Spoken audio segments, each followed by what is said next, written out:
오늘은 예수님께서 체포되신 것이 우리에게 있어서 신앙적으로 어떤 의미를 가지고 있는가 하는 겁니다. 인간은 다 죄인입니다. 죄인에게는 반드시 한 가지가 필요한데 희생양이 있어야 됩니다. 오늘 우리 사회는 많은 희생양들이 지금 있습니다. 뒷담 따돌림도 있고, 또 요즘 문제가 되고 있는 미투 운동을 통해서 나오는 연약한 여성들에 대한 이 성추행 사건들, 이 사실은 희생양입니다. 이지매 같은 이런 부분들 다 이 폐쇄의 공간에서 자행되는 약자들에 대한 강자들의 이 폭력, 이것은 너무나 억울한 많은 희생자들을 지금 양산을 하고 있습니다. 그것만 있는 게 아닙니다. 지금 익명성을 가진 그 인터넷 공간상에서 그 인신 공격은 정말 말로 표현할 수가 없습니다. 온갖 쓰리 같은 소리들이 거기서 막 다 이루어지게 되는데, 왜냐 얼굴이 없으니까, 우리 식으로 말하면 쪽이 없으니까 뭐 못할 말이 없습니다. 그러면서 한 인생을 완전히 망가뜨려 놓을 수가 있습니다. 여러분, 크리스찬들은 세상에서 믿음으로 살아가는 존재인데, 믿음으로 살아간다는 자체가 세상을 의지하지 않기 때문에 세상에서 약한 존재로 있게 됩니다. 하나님 그렇게 약하게 만드셨습니다. 양으로 하나님께서 우리를, 늑대가 아니고 양으로 우리를 이 세상에 두신 것입니다. 그거는 뭘 얘기하냐? 너희들은 세상에 의해서 양이다, 희생양이 될 수가 있고 또 희생양이 되는 것이다, 속죄양이 될 수 있다, 이제 그런 의미가 사실은 이게 이리 가운데 양들을 보낸 것 같다, 세상을 파송할 때 이 의미가 사실은 들어있는 겁니다.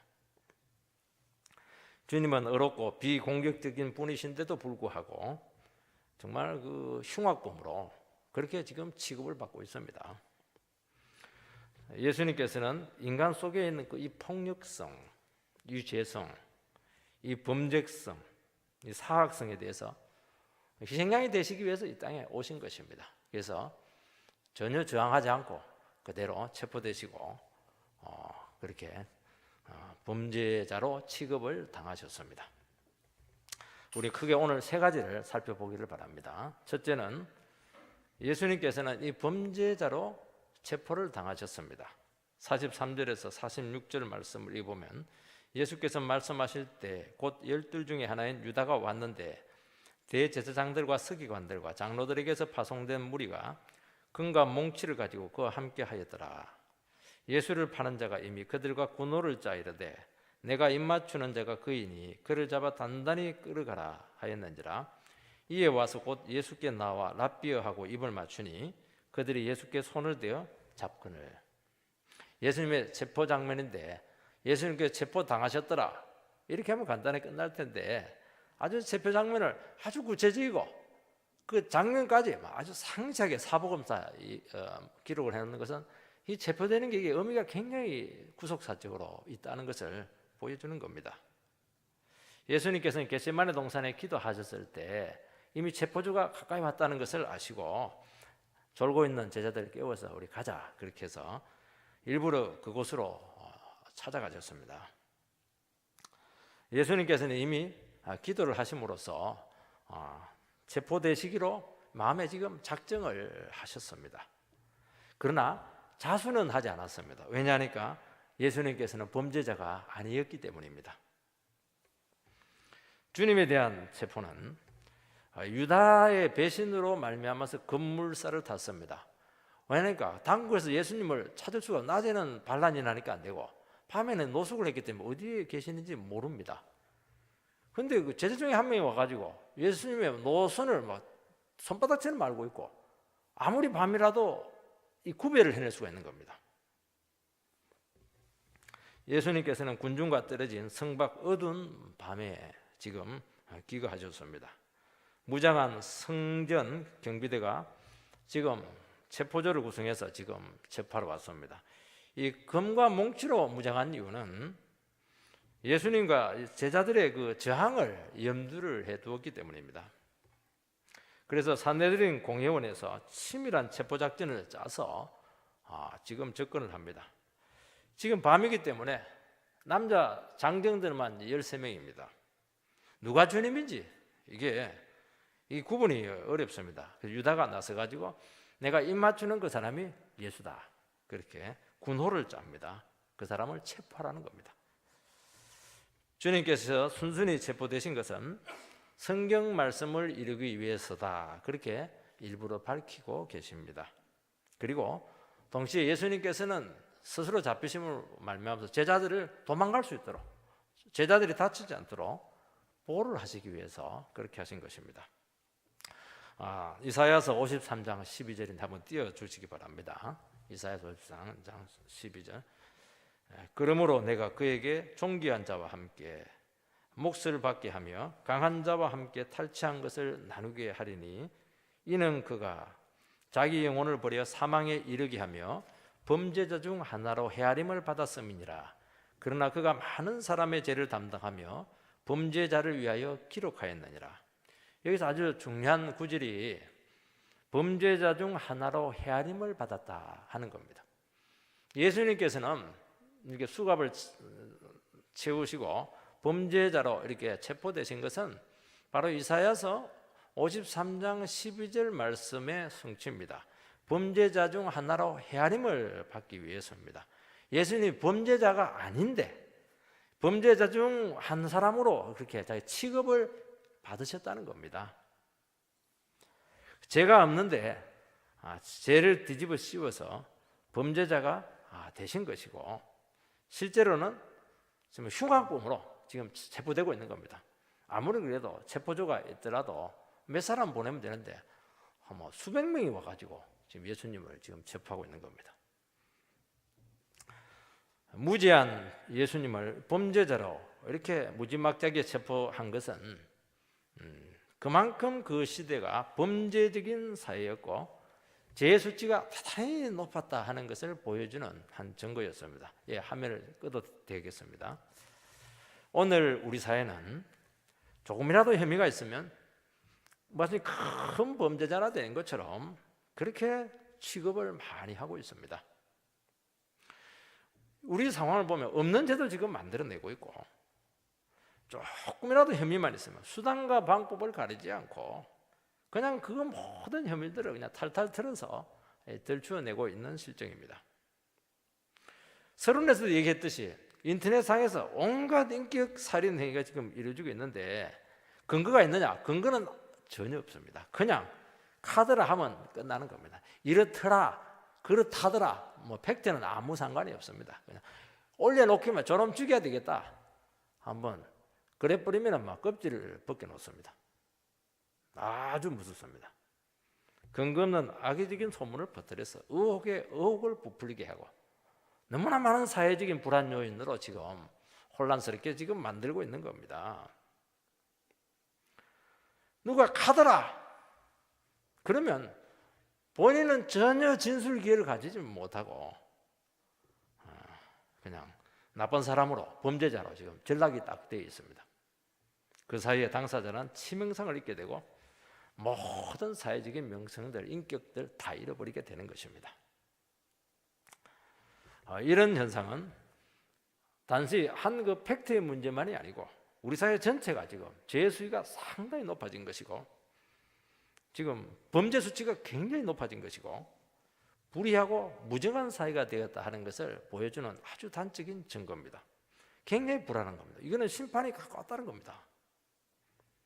지금 온갖 괴담들이 지금 난무를 하고 있고 추측성 이야기들이 지금 막 그냥 주인도 없이 지금 돌아다니고 있는 겁니다.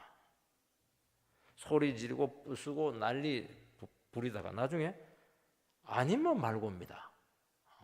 그냥 아무 상관이 없어요. 기분대로 소리 지르고 아무도 책임을 안 지는 겁니다. 이런 현상을 보면서 우리는 무엇을 느끼게 됩니까? 이 죄된 세상은 속죄양이 정말 필요하다 하는 것을 알게 됩니다. 여러분, 제가 있는 곳은 반드시 누군가 희생을 당하게 되어 있습니다.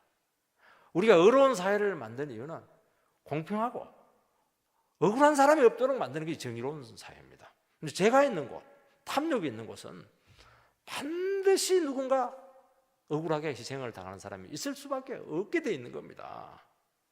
이게 의로운 자들을 고통스럽게 하는 겁니다. 이것은 사회에서도 마찬가지고 조직에서도 마찬가지고 가정 안에서도 희생양은 지금 있는 겁니다. 그래서 억울하게 당하고 피해를 보게 되는 많은 약자들이 있는데 제일 약한 사람들, 제일 약한 사람들 보호를 해줘야 되는데 방어 능력이 없는 제일 순수한 사람들, 이런 사람들이 그대로 그냥 억울한 눈물을 흘릴 수밖에 없는 그런 비정한 사회로 지금 전락을 하고 있는 겁니다. 창세기 4장에 보면 가인이 하나님께 제사를 드렸는데 하나님 안 받아줬습니다. 하나님은 가인 삶 전체를 지금 사실 부정한 겁니다. 그런 그 버림받은 유기의 고통을 의인 동생 아벨을 들에서 쳐 죽임으로써 하나님께 복수를 한 겁니다. 그 희생양을 의로운 동생에게로 돌린 겁니다. 유대인들은 주님을 범죄자 취급함으로써 자기 자신들의 죄를 막 은폐하려고 했던 겁니다.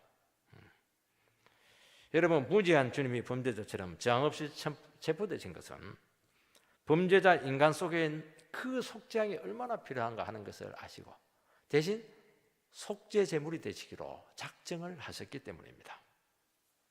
오늘 우리 사회는 너무나 많은 희생자들이 지금 양상되고 있습니다. 왕따 문제가 심각하고 지금 매 맞는 아내가 지금 막 그냥 속으로 골병이 들고 있고 폭언과 구타로 어린아이들이 지금 완전히 영혼이 다 병들고 있습니다.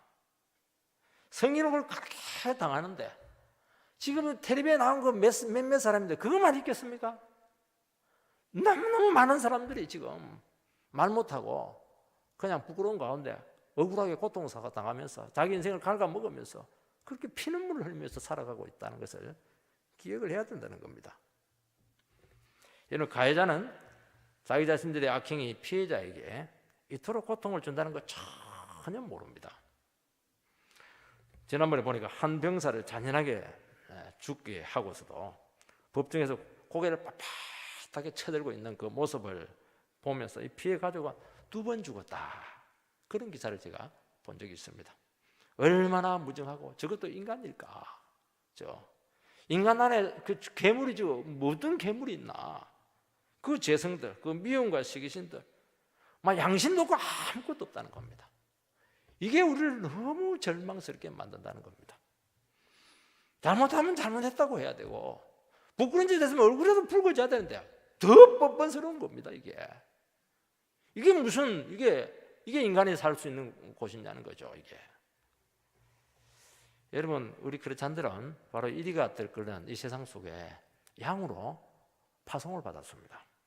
그래서 크리스찬들은 정글 같은 이 세상 속에서 희생양으로 죄인 취급당할 가능성이 참 많다는 것을 기억해야 되고 이것에 대해서 이상하게 생각하지 않아야 된다는 겁니다. 예를 들어 보면 예수 믿는 며느리가 전혀 예수 믿지 않는 불신 시집을 갔습니다.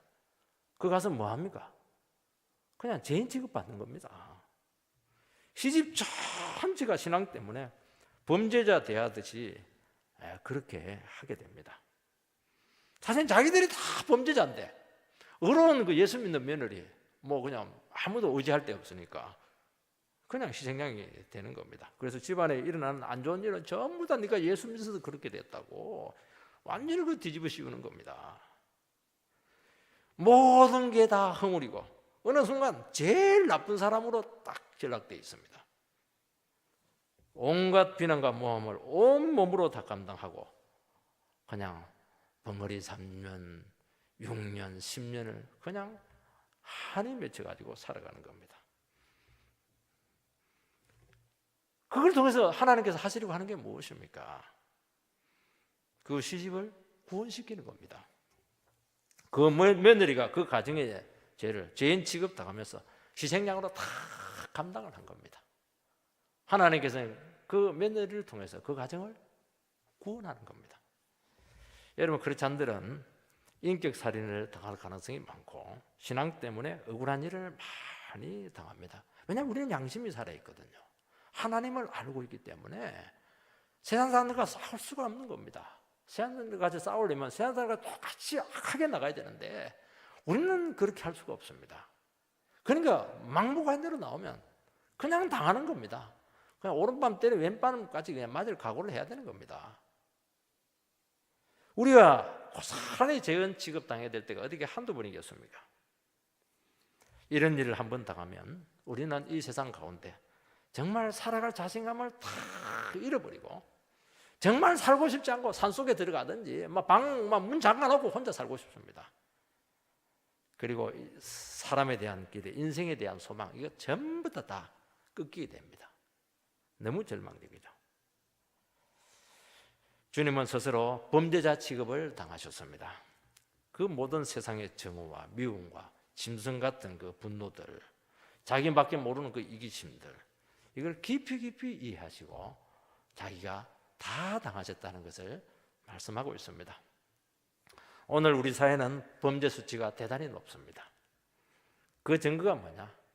무슨 문제만 터지면 막 나라 전체가 그냥 요동을 칩니다. 완전히 그냥 휘발유에 불 붙이는 것처럼 확 타버립니다. 그냥 다 태워버려요. 가정도 태우고 사회도 태우고 그냥 막 지역도 다 태워버리고 다 태워버립니다. 누군가는 당해야 되는데 누가 당하겠습니까? 권력자들이 당하겠습니까? 택도 없습니다. 가진 자들이 당하겠습니까? 절대 다 빠져나갑니다. 약자들이죠. 예수 믿는 사람들이 주 타겟이 될 수 있다는 것을 기억해야 됩니다. 오늘 성도님들께서 비난을 받고 있고 교회가 유난히 조롱을 많이 받고 있습니다. 물론 저는 이것은 크리스찬들의 책임이 없다고 말하지 않습니다. 정말 빛과 소금의 역할을 감당하지 못했습니다. 그리고 교회의 책임이 없다고 말할 수 없습니다. 세선 문제라든지 정말 그 안에서 여러 가지 비리들이 지금 막 그냥 신문에 대문짝만하게 지금 나오고 있습니다. 사실은 사회는 수백 배 그렇게 타락했는데도 교회는 한 문제만 터지면 신문에 도배를 합니다. PD 수첩에 나오고 이렇게 하는 겁니다. 저는 그 책임을 부인하지 않습니다. 그러나 그것만으로 설명이 되지 않습니다. 기독교를 개독교라고 드러내놓고 조롱을 하고 그렇게 합니다. 기독교만 나오면 완전히 범죄자처럼 취급을 하고 기독교는 마치 없어져야 될 종교나 되는 것처럼 그렇게 화를 내는 겁니다. 여러분 객관적으로 놓고 보시기 바랍니다. 정말 교회가 죄가 많습니까? 세상에 죄가 많습니까? 비교가 되지 않는 것이지 않습니까? 그런데 우리는 그것을 가지고 이 세상 사람도 왜 이러나 그렇게 해서는 안 되는 겁니다. 그것은 우리가 마땅히 져야 될 속죄죄입니다. 그러면서 인간 안에 있는 그 범죄성과 세상의 불안을 깊이 이해하고 희생양이 될 수밖에 없는 그 현실을 두고 누군가는 아파하고 누군가는 괴로워하고 누군가는 그 문제를 끌어안고 기도를 해야 되는 겁니다. 여러분 우리가 세상에서 오해를 받고 범죄자 취급을 받고 과도한 비판의 대상이 되고 희생양이 되는 것을 우리는 어느 순간 온몸으로 감당해야 될지도 모르겠습니다. 그때 세상의 범죄 수치가 낮아지게 되고 미움의 수치를 낮출 수가 있고 하나님의 심판의 불을 다시 지연시킬 수가 있고 그나마 이 세상에 대해서 살아갈 일만의 소망과 호흡을 불어넣을 수 있는 그 역할을 우리가 한다는 겁니다. 제가 명랑이라고 하는 그 영화를 이렇게 한번 보면서 이순신 장군의 그 리더십에 대해서 한번 생각해 볼 기회가 있었습니다. 이순신 장군은 제대로 대접받아 본 적이 없고 늘 모함을 당하고 다 승리해놓고 업적은 다 남이 다 그냥 빼앗아 갑니다. 선조왕까지도 이 사람이 인기가 좋으니까 자꾸 견제를 하고 말이죠. 그 키워주지 않습니다. 억울하게 압송도 당하고 고문받고 옥고도 치르게 됩니다.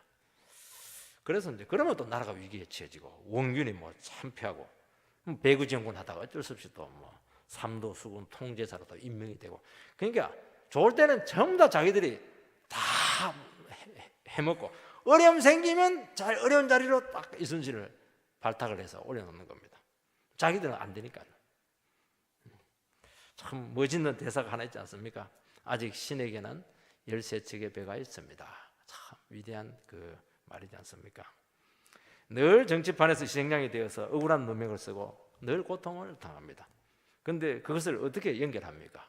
이분은 응어리와 불의를 나를 위한 충정으로 승화를 시켜서 강력한 에너지로 끌어모아서 해군사에 길에 남는 아주 위대한 승리를 다 이루었습니다. 한 번도 진 적이 없습니다. 정말 대단하지 않습니까? 바로 이겁니다. 우리가 이 역할을 해야 된다는 겁니다. 우리 영적으로 이걸 해야 된다는 겁니다. 우리에게 모든 불의와 이기심과 모략을 십자가 사랑으로 승화시켜서 이 사회에 은혜가 흐르도록 다 막혀 있습니다. 다 답답한 자기밖에 모릅니다. 그나마 은혜가 흐르도록 하는 기폭제로 저희들이 세워주신 줄 믿습니다. 두 번째는 참 배신의 입맞춤을 당하셨습니다. 예수님을 체포할 때 유다는 입맞추는 그 사람을 체포하도록 군호를 짰습니다. 이 밤이란 누군지 구분이 되지 않았기 때문입니다. 그 제자가 스승에게 입맞추는 것은 최고의 존경을 표시하는 그런 행위입니다. 그런데 그 행위가 가장 사악한 이 배신의 입맞춤으로 딱 바뀌었습니다. 이게 유다의 사악성이었고 인간의 사악성입니다. 여러분, 인간에게서 가장 아픈 것은 부도가 맞는 거 참 힘들죠. 핍박을 당하고 폭행을 당하는 거, 이거 굉장히 아픕니다. 억울하게 모함을 당하는 거 참 얼마나 억울해요. 고문당하고 체포되는 거 얼마나 고통스럽습니까? 그러나 그것보다 훨씬 고통스러운 게 있습니다. 믿고 사랑했던 사람에게 배신을 당하는 겁니다. 배신의 상처는 너무나 깊고 너무나 오래가고 너무나 우리를 괴롭힙니다. 사랑하고 믿었던 만큼 아픔이 크다는 겁니다. 여러분, 인생은 배신하고 배신을 당하는 존재라는 것을 꼭 기억을 하시기 바랍니다. 왜 배신합니까?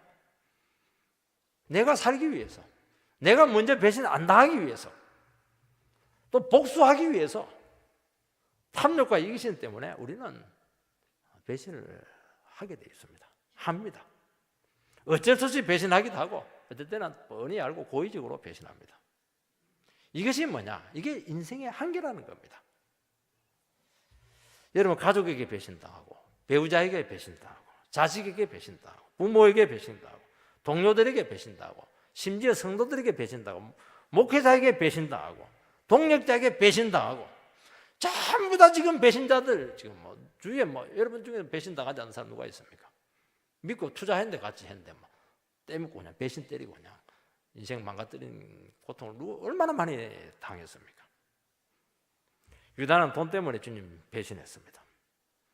그리고 예수님을 통해서 뭔가 이루려고 했던 세상적인 기대가 있었는데 예수님 자꾸 십자가에 죽는다고 하니까 그냥 그 기대가 무너지는 바람에 그냥 배신을 한 겁니다.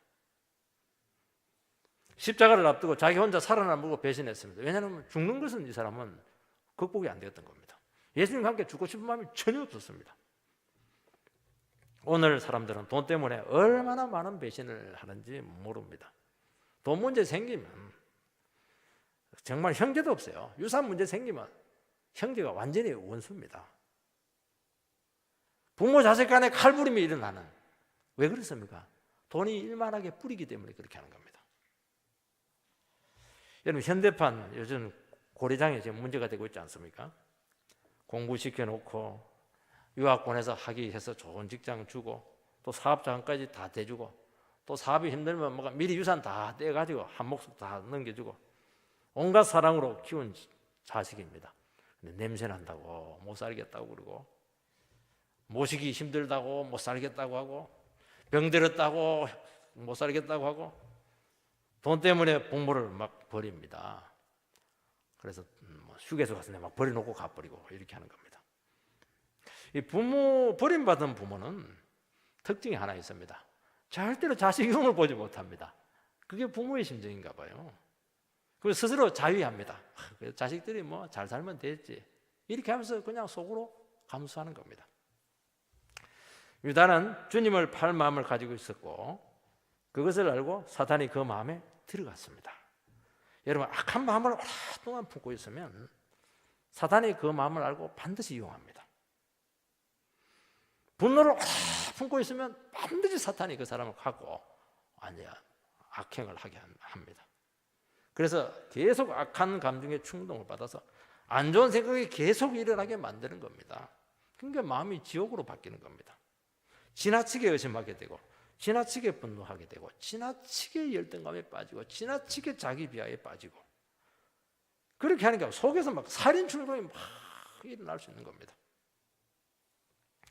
특히 하나님의 은혜를 체험한 사람이 지속적으로 하나님의 말씀을 거부하거나 교만하거나 악한 습관에 빠지게 될 때 문제는 성령을 이렇게 주님께서 소멸시키십니다. 그러면 심각한 불안 증세가 나타나게 됩니다. 우리는 안 좋은 생각이나 하나님 말씀에 불순종한 것이나 죄악에 대해서 어떻게 해야 됩니까? 바로 그때그때 회개하고 처리해야 됩니다. 그거는 내일로 미루면 안 돼요. 여러분, 분노는 해지기 전에 정리하라고 하지 않았습니까? 사과를 하든지 화내고 부부싸움하고 잠들면 안 되는 겁니다. 막 그냥 누가 잘못했고 잘냈고 따지지 말고 무조건 그냥 사과하고 이래가지고 편안하게 잠자라는 겁니다. 자고 나면 괴물이 사탄이 잠잘 동안에 얼마나 그 영혼을 충동시켰는지 모르는 겁니다. 빨리 그 문제를 해결해야 되고, 예배에 와가지고 빨리 고백을 하고 하나님 앞에 회개하고, 이렇게 절대로 우리 영혼의 평안을 빼앗기지 못하도록 그렇게 하지 않으면 반드시 사단의 밥이 된다는 것을 기억해야 됩니다. 오래 끄면 끌수록 사단의 충동질에서 헤어나오지 못합니다. 사람이 탐욕을 오랫동안 가지게 되면요, 사람이 악독해집니다. 독해요, 독해. 사람이 독하면 안 되죠.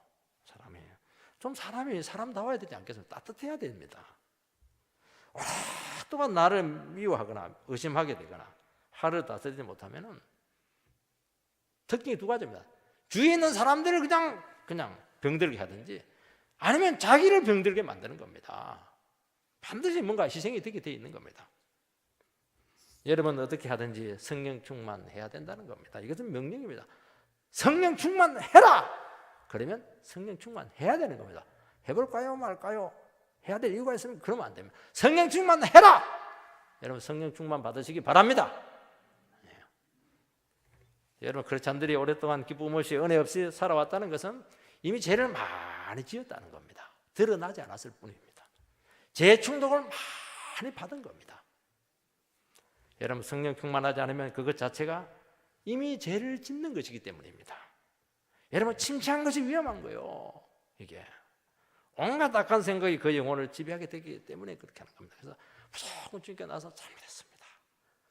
겸손을 찾고 눈물을 흘리고, 나에게 다시 한 번 더 성신을 거두지 말아 주시옵소서. 다윗이 기도했던 것처럼 나에게 다시 한 번 더 성령을 부으셔서 새 마음을 주시기 바랍니다.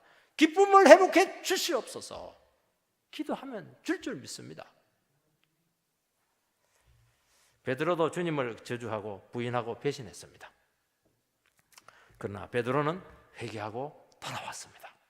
가룟 유다는 양심의 고통을 받고 막 자기를 계속 자책하고 후회하다가 자살했습니다.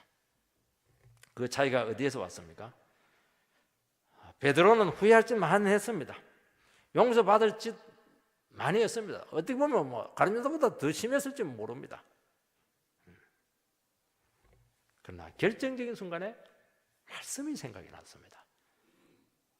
예수님께서 닭 3번 울기 전에 네가 나를 3번 부인하리라. 이 말씀이 딱 생각이 났어요. 가룟 유다는 주님을 배신하고 나서 전혀 말씀이 기억나지 않았습니다. 자기를 자책하고 왜 그랬을까 후회하다가 양심이 너무 괴로워서 막 양심이 탈출하기 위해서 막 그냥 목매달아 죽었던 겁니다. 여러분, 자기 생각에서 헤어나오지 못했던 겁니다. 여러분, 주님 앞에 자기 자신의 죄 문제를 고백한 심령은 복받은 인생인 줄 믿습니다. 그래서 우리가 죄 용서를 받아야 되는 겁니다. 주님 앞에서 나는 죄인입니다. 주의 죄를 용서해 달라고 눈물로 우리가 주님 앞에 나갔던 그 고백이 있을 때는 겁니다. 결정적인 순간에 주님께서는 그 영혼에게 말씀을 기억나게 하고 말씀이 생각나면 사는 겁니다. 그러나 한 번도 주님 앞에서 재앙수의 체험도 없고 한 번도 주님 앞에서 자기 자신의 제된 모습을 그냥 고백한 적도 없고 속을 다 숨기고 있다가 그러면 어떻게 됩니까? 후회는 엄청나게 해요. 양심의 가치가 엄청 받습니다. 회개가 안 돼요. 회개 안 되면 안 돼, 심판입니다. 여러분, 세속적인 슬픔에 빠져서 극단적인 선택을 할 가능성이 많습니다. 그래서 우리가 어떻게 해야 됩니까? 주님 앞에서 죄를 자꾸 고백을 해야 됩니다. 얼마나 좋아요. 예배 시간에 나와서 그거 하라고 우리 예배 드리는 겁니다. 마지막으로는 끝까지 상황을 통제해 줬습니다. 주님은 일촉즉발의 위기 상황 속에서 끝까지 침착하시고 상황을 통제해 줬습니다. 그 이유는 주님은 기도로서 무장되어 있었고 하나님의 말씀에 끝까지 붙들려 있었기 때문입니다. 제자들은 다 실패했습니다. 왜 실패했습니까? 기도해야 될 때 기도하지 않았고 하나님의 말씀을 등하시고 자기 생각으로 꽉 차 있었기 때문입니다. 여러분, 위기치에는 내 자신감들 큰 소리 치는 거 이거 아무 의미 없습니다. 큰 소리 갖고 되는 게 없습니다. 위기시에는 하나님의 말씀과 기도가 우리의 생사를 결정합니다. 주님은 체포하러 유다에게 끝까지 신사적으로 대하셨습니다. 왜? 내가 무엇하러 왔느냐 그렇게 반문하시고 이 배신자야 물러가라 그렇게 하지 않고 친구야 끝까지 신사적으로 대하셨습니다. 그러니까 예수님 아직도 그 마음속에 애정이 있었던 겁니다. 돌아오기를 바라시는 그 마음이 있었던 겁니다. 그 배신자의 그 사악한 입맞춤을 다 아신데도 불구하고 그 입맞춤을 당하셨습니다. 주님은 끝까지 하나님 나라 방식으로 그를 대했던 겁니다. 여러분, 이것은 무엇을 얘기하느냐? 이 세상 속에서도 이 하나님 나라 원리가 얼마나 강력한가? 그리고 하나님 나라 원리가 결국에는 이 세상에서 우리를 승리하게 한다는 것을 주님께서는 보여주시기 위해서 그렇게 하신 것입니다. 48절 49절 말씀을 읽어보면 예수께서 무리에게 말씀하여 이르시되 너희가 강도를 잡는 것 같이 금과 몽치를 가지고 나를 잡으러 나왔느냐? 내가 날마다 너희와 함께 성전에 있으면서 가르쳤으되 너희가 나를 잡지 아니하였도다. 그러나 이는 성경을 이루려 함이니라 하시더라. 주님께서 체포되신 것은 그들의 무장이나 어떤 작전 계획이 치밀했기 때문이 아니었습니다. 하나님의 때가 되었고 이제 구원 계획이 지금 성취될 때가 되었고 성경을 이루기 위해서 체포되신 것입니다. 하나님 말씀과 하나님의 뜻에 대한 이해가 이게 위기 속에서 절대적인 능력을 우리에게 준다는 것을 보여주시기 위해서입니다. 여러분, 이 세상은 우연에 의해서 움직이는 게 아닙니다. 하나님의 섭리와 뜻에 의해서 움직입니다. 여러분, 이것이 고백이 돼야 되는 겁니다. 이 역사는 인간의 힘에 의해서 움직이는 게 아닙니다. 역사 수레바퀴를 돌리고 계시는 분은 하나님이신 것입니다. 여러분, 우리 인생에 있어서 무의미하게 일어났다 없어지는 거 없습니다. 우리 생에 일어나는 모든 일들이 결국에 하나님의 주권과 계획 안에 있다는 것입니다. 여러분, 인생 승리의 비결은 어디에 있습니까? 내가 열심히 노력해서 업적을 많이 쌓는 데 있지 않습니다. 하나님의 섭리에 대한 투철한 이해가 있어야 되고 하나님께서 내 삶 가운데 역사하고 이 나라 가운데 역사하고 우리 가정 가운데 역사한다. 이 확신 외에는 절대로 승리할 수 없습니다. 안 되게 되어 있습니다. 여기서 능력이 나오는 겁니다. 여러분, 하나님의 자녀는 하나님의 일하심에 대한 깊은 이해에 있어야 됩니다. 이걸 알아야 되는 겁니다. 이걸 알고 공부를 하고 이걸 알고 사업을 하고 이걸 알고 사람을 만나시기 바랍니다. 그리고 그걸 알 수 있는 우리는 감각을 주님께서는 허락하셨습니다. 이 센스가 생기는 겁니다. 이 센스가 없으니까 막 말씀을 드려도 무슨 말인지를 모르는 거 이게. 지금 중요한 일이 난데도 이 영적인 의미가 뭔지 전혀 모르고 막 고집스럽게 그냥 자기 그냥 무리하게 자기를 추진하다가 뭐 덜컥 그냥 망하는 겁니다. 여러분, 우리의 삶에는 항상 위기가 있고 위험이 도사리고 있습니다. 그리고 마귀가 우는 사자처럼 우리를 집어삼키기 위해서 지금 돌아다니고 있습니다. 직접적인 위협도 받지만 간접적인 위기도 있습니다. 여기서 우리를 지킬 수 있는 것은 하나님이 붙들고 있다는 겁니다. 여러분, 직장에서 서서히 밀리고 있다고 느껴질 때가 있지 않습니까?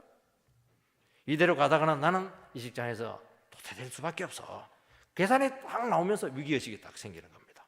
특히 겨울에 찬바람이 딱 불면 찬바람이야, 이 칼바람이다 이러면서 굉장히 가장으로서 미래가 불안했지 않겠습니까?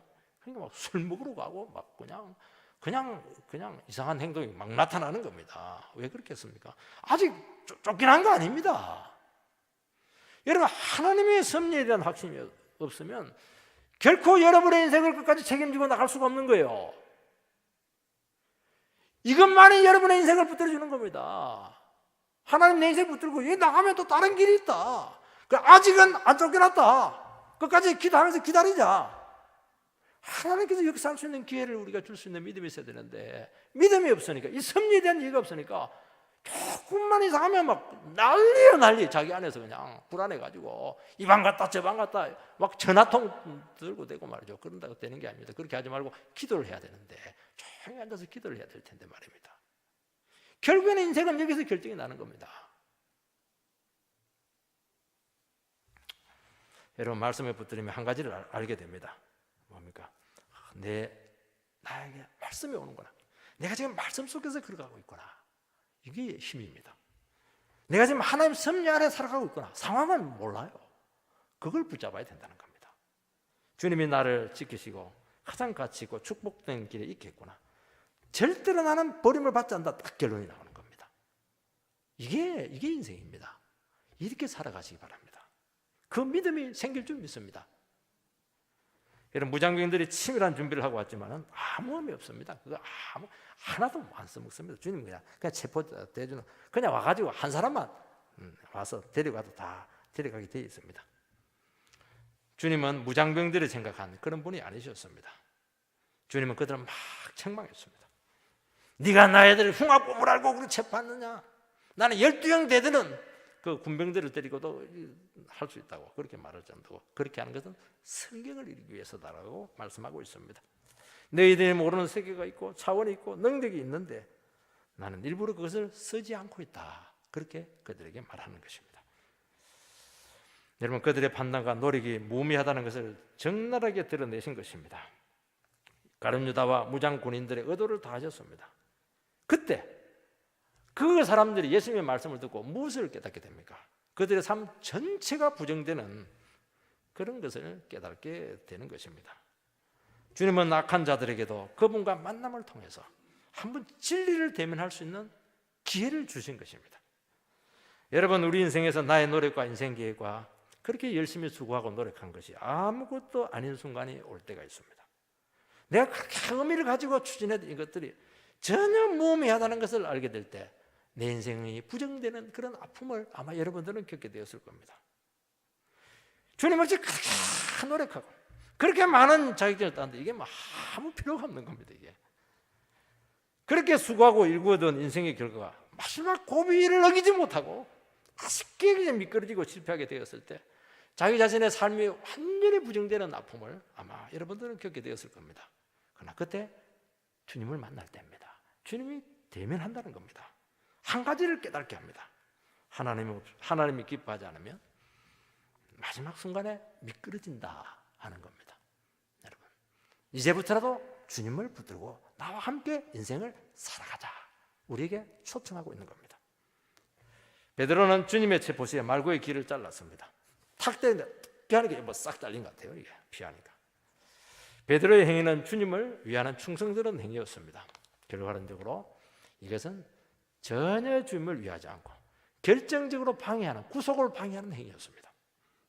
만약 말고의 귀가 대제사장의 그런 그 군병인데 부상당하면 제자들 전부 다 일망타진다당합니다. 주님께 귀를 탁 만져서 붙여줍니다. 베드로는 충동적으로 행동했습니다. 그 이유는 기도할 때 기도하지 않았고 기도로 무장되지 않았고 말씀으로 하나님의 섭리에 대한 이해가 없었기 때문입니다. 여러분, 인간적인 의리들, 우정들, 열정들, 충성심들, 그거 주님의 뜻을 방해할 가능성이 많다는 것을 기억해야 됩니다. 뭐 죽고 못 살고 그런 청년들이 많아요. 밥 먹여주는 게 아닙니다, 그게. 여러분, 기도 없는 충동적인 행동들, 어려움들, 분노적 행위가 하나님 나라를 위태롭게 할 수 있습니다. 하나님 말씀 없는 순종이 얼마나 많은 문제를 만들어내는지 모릅니다. 상황을 참 어렵게 만듭니다. 교회들이 다 어려움 당하는 것은 틀리기 때문에 어려움이 당하는 게 아닙니다. 100사람이면 100사람 말이 다 옳기 때문에 문제가 되는 겁니다. 다 옳아요. 문제는 뭡니까? 주님한테는 다 틀리는 겁니다. 그걸 알아야 되는데 그걸 모르니까 목소리 큰 사람이 그냥 교회를 주도를 하니까 교회가 난리가 나는 겁니다. 왜 자기가 옳습니까? 말씀이 옳죠. 말씀에 대한 섭리적인 이해가 없으니까 자기가 생각한 하나님 만들어가지고 막 주장하고 밀어붙이는 겁니다. 박살이 나는 겁니다, 이게. 여러분, 위기의 순간과 인생의 고비에는 오직 하나님의 말씀과 기도밖에는 방법이 없습니다. 그리고 그때 말씀에 순종하는 백성들에게는 말씀이 자꾸 생각이 나고 기도하면 기도 응답이 나타납니다. 그 주님이 한 것 아닙니까? 주님이 해줘야 된다는 겁니다. 여러분, 주님을 위해 한다고 한 것이 결국 내 혈기였구나. 나의 그 잘난 정의감에 불과했구나. 그 나의 나름대로 인간적인 도리와 의무감에서 온 것이구나 하는 것을 빨리 깨달으시기 바랍니다. 여러분, 진리에 붙들리지 않는 그 어설픈 신앙, 반풍수가 집안 망하게 한다고 굉장히 좋지 않은 겁니다. 확실하게 붙잡아야 됩니다. 그래서 다시 한 번 더 주님 앞에 우리가 문제적인 인간이 되는 것이 아니고 정말 주님을 앞세우고 모든 것을 회복하고 아름답게 하고 귀 잘리면 주님을 탁 만져주고 너가 왜 칼 쓰냐 막 책망하면서 다시 평화로 해라 이렇게 말할 수 있는 주님 같은 위대한 성도가 되기를 축원드립니다.